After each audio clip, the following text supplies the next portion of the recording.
We got the SPOs up right around 84 handles here currently. That's the E-mini S&P is up right around 84. That's going to bring your spiders up here too, right around this 597. I don't know if it's good news, but it's news that the market likes. So we have to kind of take that into consideration. But we did just have the courts kind of say, hey, they're going to block Trump's Liberation Day with the tariff. So that's why you have this big pump here.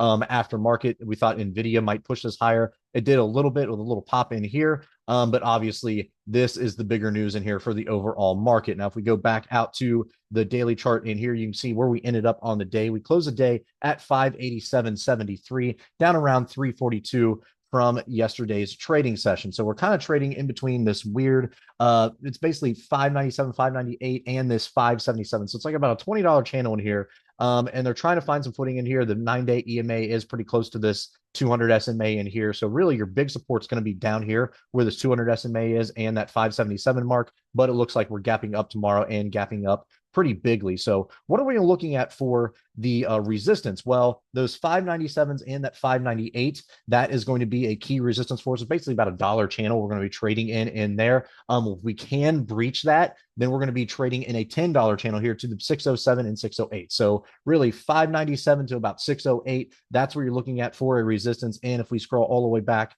into January of this year, you see we had a couple weeks in here that we traded at. If we go to the daily chart in here, you can kind of see how that was a better area for us. So right here, January going into February, that whole channel, that $10 wide channel, $10, $11 wide channel was a place for us to kind of consolidate. So if we do get a push and a hold and a breach of that 598, then we're going to be sitting up here and then probably bouncing in between that $10 channel for a while just to get everything kind of reset again. Your RSI, you don't really have to worry about on the daily. The weekly, you don't have to worry about that much. Obviously, with everything gapping up tomorrow, we're going to see what that brings and how much higher that does push us.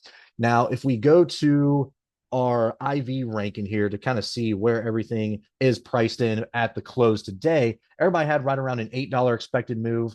I'm sorry, everybody had right around it. Yeah, $8 expected move by tomorrow's trading session, $9 by the following. And if you go all the way out to next Friday, it looks like everybody's pricing in right around a $12 move expected in here. So obviously we just hit that expected move in aftermarket here. So we're going to see how much that changes tomorrow with your options volatility. So kind of keep that in mind. Volatility is going to shrink because we had that big gap up and we already hit that expected move. So we're going to see what happens for our volatility and the overall options premium tomorrow. So again, what are we looking at? 597, 598 for our first resistance. Above that, it's going to be a $10 channel. We're going to trade in up to the 607, 608 mark. Support wise, you got the 9-day EMA in here on the daily, which might help you 585. But really, we care more about this 200 SMA in here and that 577 range for our major supports.